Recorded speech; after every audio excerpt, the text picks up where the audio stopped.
being strong is very important. Being muscular is very important. But the number one predictor of a long health span in terms of strength training is going to be producing power. Hi, I'm Dr. Dwayne Jackson. I'm an exercise specialist, a health specialist, and a former pro athlete and professor and scientist at a big medical institution.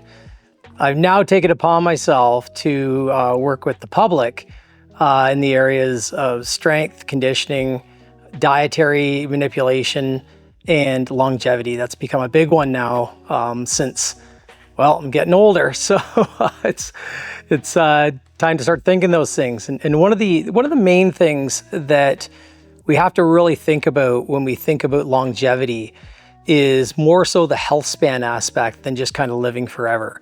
And really, you know, as a performance athlete, when you're younger, we tend to think about performance as jumping higher, being able to run faster, being able to do a better squat, being able to, you know, deadlift 1,000 pounds.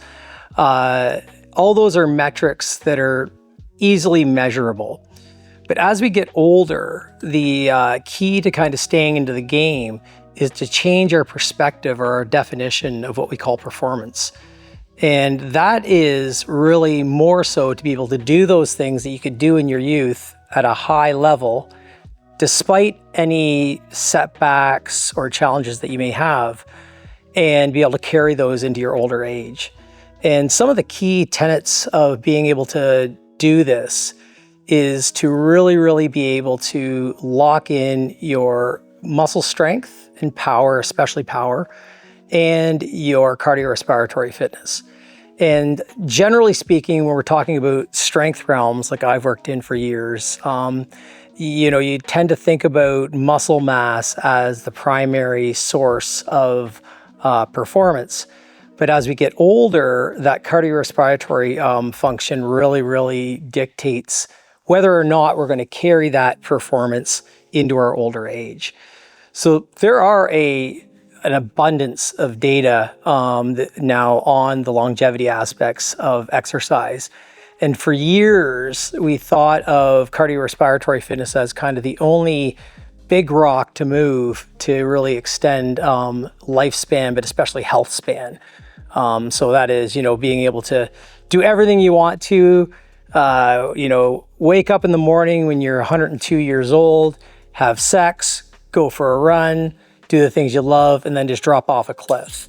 And that's really, you know, how we want to go out. We don't want to go out of this world in a frail state or a state where we're, you know, functionally dependent on others.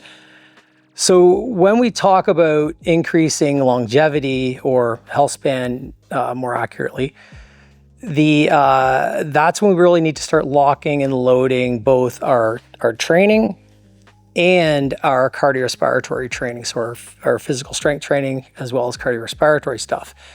And as strength athletes, a lot of times the cardiorespiratory stuff takes kind of a side branch, and we don't really focus on it until we really need to, when we have a issue with our heart or issue with our lungs or both. So when we program for any sort of aspect of living longer and performing longer, we really must program those cardiorespiratory type modalities into our training programs.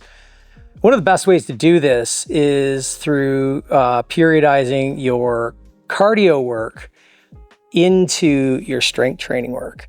And when I say periodizing it, you want to be hitting multiple aspects of cardiorespiratory training, everything ranging from HIIT style training right through to zone 2 style training. And the reason why you want to do this, and the reason why it's going to transfer into your strength training workouts, is because when we push through HIIT training sessions, we increase our metabolic flexibility quite well, which simply means that we can choose, our body can choose quite readily and quite easily between different energy substrates to be able to perform the exercise. So for example, when we do long, slow distance cardio, say in zone 2, you know, heart rates under 135, 140 beats per minute, we activate a lot of the aerobic energy systems. In fact, they become predominant, especially over the long term. And this utilizes a lot of our slow twitch type 1 muscle fibers. And when we increase the capacity for those slow twitch fibers to be able to work, they become what we call a lactate sink. And that simply means that that'll transfer to lactic style training quite well, because the slow twitch become very, very sensitive to chewing up that lactate while it's being produced. And this then, obviously extends your sets, your reps throughout the workouts, so you don't get these hydrogen ion accumulation, all these things that can cause muscular fatigue. As we get older, the biggest problem, and more sedentary, the biggest problem is that we get muscle fiber type switching from slow twitch fiber types switch over to more fast phenotypes, which aren't as aerobically designed or aerobically, they don't have as high of an aerobic capacity. So you get kind of a double edge for that one, because you're activating those mitochondria during those long, slow distance exercises. You're increasing that lactate sink. That's going to transfer into your conditioning so that when you're in more voluminous workouts, you'll be able to handle them much better. Now, the reason why I mention voluminous workouts is because also as we get older, the ability for us to do a couple of warm-up sets and then just jump onto a 4 or 5 rep max set to really, really activate and summate those fibers, muscle fibers well, that becomes more difficult with joint pain, neurological issues, you name it. So we have to then start increasing the volume in our workouts. And so in order for us to sustain those, we need to have this base in the background so that we can sustain the workouts, produce the catabolic effects that we're looking for from the training, and then move into the recovery period quite well. That's kind of the biggest scientific evidence-based way to improve longevity. And we know this through the science, up to 40% decreases in all risk mortality when we get cardiorespiratory fitness and strength and power up. And this is a real important factor, because in strength training, as we know, for the most part, as we get older, we tend to become less and less healthy over time. And this cardiorespiratory stuff is real important.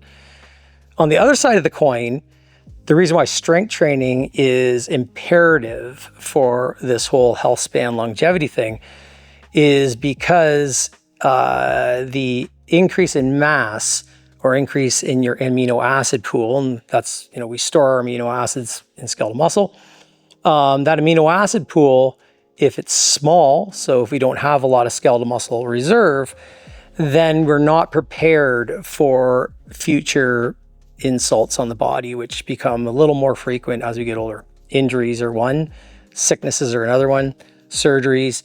All of these events are highly catabolic for skeletal muscle, because the body is going to choose, if it was a philosophical entity anyhow, it's going to choose to repair whatever organs, tissues, whatever's damaged over recovering from exercise. And when it does that, it becomes a high catabolic stimulus. So a lot of muscle breakdown after a surgery, a lot of muscle breakdown when we're going through organ damage. And when we have this and don't have a big amino acid pool to draw from, then the body is going to be drawing a lot from the skeletal muscle. But in doing so, then we see recovery go down, the ability for us to build muscle goes down, and we end up with a situation that we call anabolic resistance, which is a hallmark of aging. So the ways to get around anabolic resistance is going to be to train. Now, the data really highlight for the longevity aspect that strength training, being strong is very important, being muscular is very important, but the number one predictor of a long health span in terms of strength training is going to be producing power. So being able to move that resistance through a distance at a rapid speed. This then requires us to be able to train our nervous system. And if we're not training our nervous system properly so that we can recruit more muscular units, then our training won't be pushing the envelope that's needed for getting into that kind of state of power that's really, really required for longevity. So in a nutshell, on the front end, when it comes to exercise, you have to periodize your training. Progressive overload is going to be the foundation for, it doesn't matter whether you're training at 19 years old or training at 85 years old. But what we have to put in perspective is that our bodies may not be able to perform like we are 18 or 19 years old. So we have to produce consistency, and we have to be able to produce good, high quality programming within that training so that we have power components put in there, not just muscle building. And with that background of cardiorespiratory fitness, now we've hit both the biggest levers in increasing health span. With that comes recovery. And this becomes much more difficult as we age. We have to become really in tune with our bodies when we think about recovery. And that, right off the bat, the easiest, biggest rock to move is to lock and load that diet. And when I say lock and load that diet, a lot of us are definitely getting enough protein these days, especially in the strength training realm.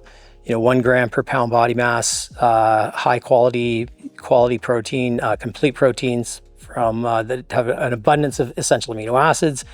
These are generally animal proteins. They're the best ones for this. And that part, like I said, has been, I think, beaten to death. But what hasn't been is the effects of the dietary status on digestive health and our ability to be able to assimilate the calories that we're eating so that we can push them into recovery. Because as we age, our digestive health starts to decline just as a natural propensity of aging itself. All of the inflammation and everything kind of goes on with it. So in diet, we no longer want to be focused purely on, we got to get our carbs in and we got to get our protein in. We have to really, really make sure that we're getting enough phytonutrition from high-colored vegetables, berries, fruits, these types of things, but also the soluble fibers that come from them so that we can promote high-quality digestive health, especially in that large intestine. And by doing so, then we will be able to assimilate the foods that we eat much better and get all of the antioxidants, the vitamins, the minerals, as well as the amino acids from the food that we eat into the stomach. And then when they reach the small intestine, they can flow in there and go in the bloodstream and do all their work. I talked about anabolic resistance before, and this is one of the key factors when it comes to diet. In anabolic resistance, one of the key features is the inability as we age to be able to assimilate total protein meals. And that has to do with a number of different factors, but one of the biggest kind of leading areas of research right now is on digestive health within the context of the large intestine. And that's where really all the magic happens when we talk about gut health, gut-brain axis, gut-muscle axis, gut-liver axis, these things.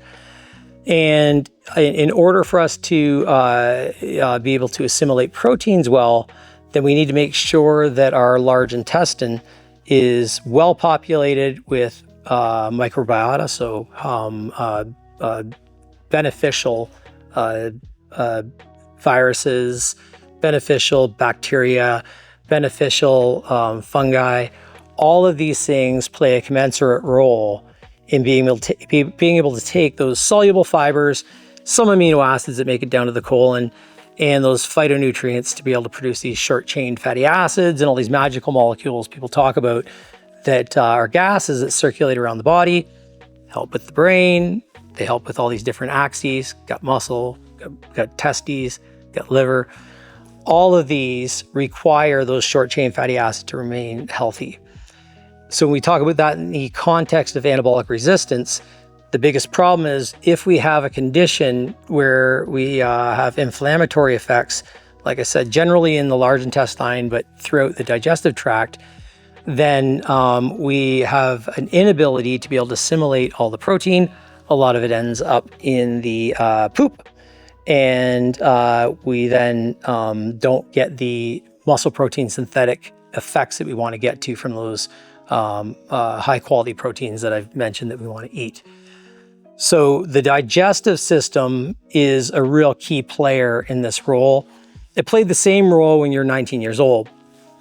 But as you age, life happens, parts start to fail a little bit, and the digestive tract needs to be focused on a little more tightly than when you were younger. And this, in my practice, starts to show up in my pro athletes. I work with a lot of pro bodybuilders and powerlifters. This starts to show up in your early 30s.